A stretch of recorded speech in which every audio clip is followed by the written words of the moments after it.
ಸೌಜನ್ಯ ಅನ್ನೋದು ಬರೀ ಒಂದು ಹೆಸರಲ್ಲ, ಅದು ಒಂದು ಶಕ್ತಿ. ಇವತ್ತು ಆ ಶಕ್ತಿ ಧರ್ಮಸ್ಥಳದಲ್ಲಿ ನಡೆದಿರುವಂತಹ ಅನೇಕ ಕೊಲೆಗಳನ್ನ ಅನಾಮಿಕ ವ್ಯಕ್ತಿಯ ಮೂಲಕ ಹೊರಹಾಕ್ತಾ ಇದೆ. ಫಸ್ಟ್ ಆಫ್ ಆಲ್ ಸೌಜನ್ಯಳಿಗೆ ನ್ಯಾಯ ಕೊಡಿಸ್ಬೇಕು ಅಂತ ಹೋರಾಟ ಮಾಡ್ತಿರೋ ಎಲ್ಲಾ ಹೋರಾಟಗಾರರಿಗೂ ಸೆಲ್ಯೂಟ್ ಹೇಳ್ತೀನಿ. ಅದರಲ್ಲೂ ನಮ್ಮ ಮಹೇಶ್ ಶೆಟ್ಟಿ ತಿಮ್ರೋಡಿ ಆಗಿರ್ಬೋದು, ದಕ್ಷ ಅಧಿಕಾರಿಯಾಗಿದ್ದಂತಹ ಗಿರೀಶ್ ಮಠಣ್ಣನವರಾಗಿರ್ಬೋದು, ಯೂಟ್ಯೂಬರ್ ಸಮೀರ್ ಆಗಿರ್ಬೋದು, ಕುಡ್ಲಾ ರ್ಯಾಂಪೇಜ್ ಆಗಿರ್ಬೋದು, ಥರ್ಡ್ ಐ ಆಗಿರ್ಬೋದು, ಇವರೆಲ್ಲ ನಿಜವಾಗ್ಲೂ ತುಂಬಾ ಒಳ್ಳೆ ಕೆಲಸಗಳು. ಸೌಜನ್ಯಳಿಗೆ ನ್ಯಾಯ ಕೊಡಿಸ್ಬೇಕು ಅಂತ ಇವರೆಲ್ಲ ಸತತ ಪ್ರಯತ್ನ ಮಾಡ್ತಾ ಇದ್ದಾರೆ. ಇವತ್ತು ಸಾಕ್ಷಿ ಇಲ್ಲ ಅಂತ ಹೇಳ್ತಾ ಇದ್ರು. ಜೀವಂತ ಸಾಕ್ಷಿ ಒಂದು ಹೊಂದಿದೆ. ಹೂತಾಕಿರೋ ಹೆಣಗಳನ್ನ ನಾನು ಹೊರಗಡೆ ತೆಗಿತೀನಿ ಅಂತ ಹೇಳಿ ಬಂದ್ ನಿಂತೀನಿ. ನಿಮ್ಮ ಹೋರಾಟ ಇದೇ ತರ ಇರ್ಲಿ. ಇವತ್ತು ಸೌಜನ್ಯ ಶಕ್ತಿ ಎಷ್ಟೋ ಸಾವಿರಾರು ಹೆಣಗಳನ್ನ ಹೂತಾಕಿರೋದ್ರ ತೋರ್ಸಕ್ ಬಂದಿದೆ ಅನಾಮಿಕ ವ್ಯಕ್ತಿಯ ಮೂಲಕ.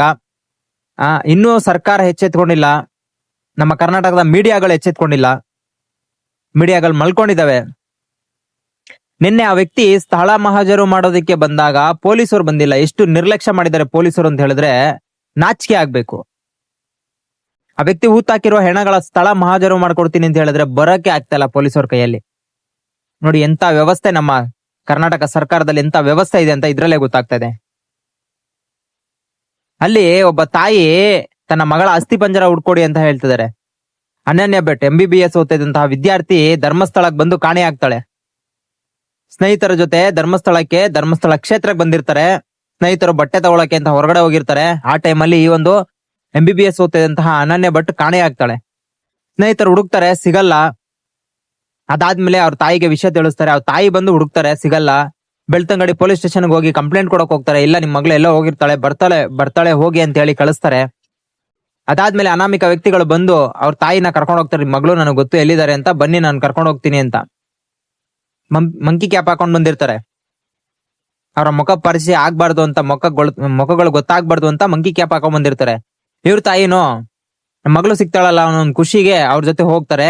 ಹೋದಾದ್ಮೇಲೆ ಗೊತ್ತಾಗುತ್ತೆ, ಅಲ್ಲಿ ಇವ್ರನ್ನ ಥ್ರೆಟನ್ಸ್ ಮಾಡ್ತಾರೆ. ಏನು ಅಂತ ಹೇಳಿದ್ರೆ, ನೀನು ಇಲ್ಲಿಂದ ಹಿಂಗೆ ಹೋಗ್ಬಿಡ್ಬೇಕು, ಈ ವಿಷಯ ಇಲ್ಲಿಗೆ ಮರ್ತೋಗ್ಬೇಕು, ನಿನ್ನ ಮಗಳು ಇಲ್ಲ ಅಂತಾನೆ ಅನ್ಕೊಂಡು ನೀನ್ ಊರ್ಗ್ ಹೋಗ್ಬೇಕು ಅಂತ. ಆ ತಾಯಿ ಅವಾಗ ಏನ್ ಹೇಳ್ತಾರೆ ಅಂತ ಹೇಳಿದ್ರೆ, ಇಲ್ಲ ನನ್ ಮಗಳು ಸಿಗದೆ ನಾನು ಇಲ್ಲಿಂದ ಹೋಗಲ್ಲ ಅಂತ. ಆ ತಾಯಿ ತಲೆಯ ಹಿಂಬದಿಗೆ ಬಲವಾದ ಏಟ್ ಬೀಳುತ್ತೆ. ಆ ತಾಯಿ ಎದ್ದೇಳೋದಕ್ಕೆ 3 ತಿಂಗಳಾಗುತ್ತೆ. ಕೋಮಾಗ ಹೋಗಿರ್ತಾರೆ. 3 ತಿಂಗಳಾದ್ಮೇಲೆ ಪ್ರಜ್ಞೆ ಬರುತ್ತೆ. ಪ್ರಜ್ಞೆ ಬಂದಾಗ ಏನ್ ಮಾಡ್ಬೇಕು ಅಂತ ಗೊತ್ತಾಗಲ್ಲ, ಎಲ್ಲಿ ಹೋಗ್ಬೇಕು ಅಂತ ಗೊತ್ತಾಗಲ್ಲ. ಮಗಳನ್ನ ಹುಡುಕ್ತಾರೆ.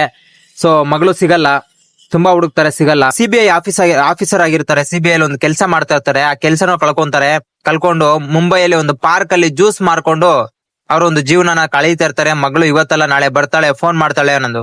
ಯಾವಾಗ ಈ ಸೌಜನ್ಯಳ ವಿಚಾರ ಇಷ್ಟೊಂದು ದೊಡ್ಡ ಮಟ್ಟಕ್ಕೆ ಸುದ್ದಿ ಮಾಡ್ತು, ತಾಯಿ ಬಂದು ಇವಾಗ ಕಮಿಷನರ್ಗೆ ಕಂಪ್ಲೇಂಟ್ ಕೊಟ್ಟಿದ್ದಾರೆ, ನನ್ನ ಮಗಳ ಅಸ್ಥಿ ಪಂಜರ ಹುಡ್ಕೊಡಿ ಅಂತ. ಅವ್ರಿಗೆ ಗೊತ್ತಾಗಿದೆ ನನ್ನ ಮಗಳು ಸತ್ತೋಗಿದ್ದಾಳೆ ಅಂತ. ಅಸ್ಥಿ ಪಂಜರ ಹುಡ್ಕೊಡಿ ಅಂತ ಇವತ್ತು ಕಮಿಷನರ್ ಮುಂದೆ ನಿಂತಿದ್ದಾರೆ. ಎಷ್ಟು ಘೋರ ಘಟನೆ ನೋಡಿ ಇದೆಲ್ಲ. ಅಪರಾಧಿ ಯಾರು ಅಂತ ಗೊತ್ತು, ಸ್ವಲ್ಪ ಅಷ್ಟೇ ಕಾಲಾವಕಾಶ ಇರೋದು. ಮಾಡಿರೋ ಪಾಪಗಳೆಲ್ಲ ತುಂಬಿ ತುಳುಕ್ತಾ ಇದೆ. ಕೋರ್ಟಲ್ಲಿ ಆಗಿಲ್ಲ ಅಂದ್ರೂ ಮಂಜುನಾಥ ಸ್ವಾಮಿ ನಿಮಗ್ ಶಿಕ್ಷೆ ಕೊಟ್ಟೆ ಕೊಡ್ತಾನೆ. ಇವತ್ತು ಸಾವಿರಾರು ಹೆಣಗಳು ಬಿದ್ದಿದೆ, ಅಪರಿಚಿತ ಹೆಣಗಳು. ಅದರಲ್ಲಿ ಉಲ್ಲೇಖ ಆಗಿದೆ, ಹೇಗೆ ಸ್ಟೇಟ್ಮೆಂಟ್ ಕೊಟ್ಟಿದಾರಲ್ಲ ಸಾಕ್ಷಿದಾರ, ಅದ್ರಲ್ಲಿ ಉಲ್ಲೇಖ ಆಗಿದೆ ಏನೇನಾಗಿದೆ, ಎಲ್ಲಿ ನಡೀತು, ಏನೇನ್ ಘಟನೆಗಳು ನಡೆದಿದೆ ಅಂತ. 12 ವರ್ಷದ ಬಾಲಕಿ ಮೇಲೆ ಅತ್ಯಾಚಾರ ಮಾಡಿದ್ದಾರೆ. 20 ವರ್ಷದ ಒಂದು ಮಹಿಳೆ ಮೇಲೆ ಆಸಿಡ್ ಹಾಕಿ ಮುಖ ಪರಿಚಯ ಇಲ್ದಿರೋ ತರ ಅನಾಥ ಶವ, ಅಪರಿಚಿತ ಶವನ ಮಾಡಿದ್ದಾರೆ. ಇದೆಲ್ಲ ಧರ್ಮಸ್ಥಳದಲ್ಲಿ ನಡೆದಿರೋದು. ನೇತ್ರಾವತಿ ದಡದಲ್ಲಿ ಸುತ್ತಮುತ್ತಲು ಎಷ್ಟೋ ಹೆಣಗಳನ್ನ ಹೂತಾಕಿದ್ದಾರೆ. ಮುಂದೆ ಬರುತ್ತೆ ಎಷ್ಟು ಹೆಣಗಳು ಅಂತ. ಕಾಟೇರ ಮೂವಿಯಲ್ಲಿ ತೋರ್ಸಿರ್ತಾರಲ್ಲ 100 ಹೆಣಗಳನ್ನ ಹೂತಾಕಿರೋದು, ಅದೇ ತರ ತೆಗಿತಾರೆ. ಕೆಲವೇ ದಿನಗಳು ಮಾತ್ರ ಬಾಕಿ ಇದೆ. ನಿನ್ನೆ ಸ್ಥಳ ಮಹಾಜರು ಮಾಡೋದಕ್ಕೆ ಸಾಕ್ಷಿದಾರ ಬಂದ್ರೂ ಪೊಲೀಸರು ಬಂದಿಲ್ಲ. ಎಷ್ಟು ನಿರ್ಲಕ್ಷ್ಯ, ಸರ್ಕಾರದಿಂದ ನಿರ್ಲಕ್ಷ್ಯ ಆಗ್ತದೆ, ಕರ್ನಾಟಕ ಮೀಡಿಯಾಗಳಿಂದ ನಿರ್ಲಕ್ಷ್ಯ ಆಗ್ತದೆ.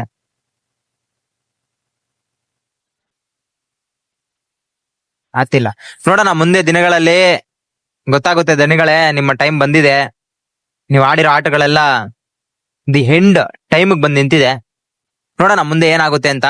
ಸೊ ಸೌಜನ್ಯಳಿಗೆ ನ್ಯಾಯ ಸಿಗೋವರೆಗೂ ನಮ್ಮ ಹೋರಾಟ ಹೀಗೆ ಇರುತ್ತೆ. ಹೋರಾಟಗಾರರು ಯಾರು ತಮ್ಮ ಲೈಕ್ಸ್ ವ್ಯೂಸ್ಗೋಸ್ಕರ ವಿಡಿಯೋಗಳನ್ನ ಮಾಡಲ್ಲ, ಅದನ್ನ ಮಾತ್ರ ಅರ್ಥ ಮಾಡ್ಕೊಳ್ಳಿ. ಅಷ್ಟು ಮಾತ್ರ ಹೇಳ್ತೀನಿ. ಜಸ್ಟಿಸ್ ಫಾರ್ ಸೌಜನ್ಯ ಸಿಗ್ಲೇಬೇಕು. ಸಿಗೋವರೆಗೂ ಹೋರಾಟ ಮಾಡೇ ಮಾಡ್ತೀವಿ, ಕೊಡಿಸ್ತೀವಿ.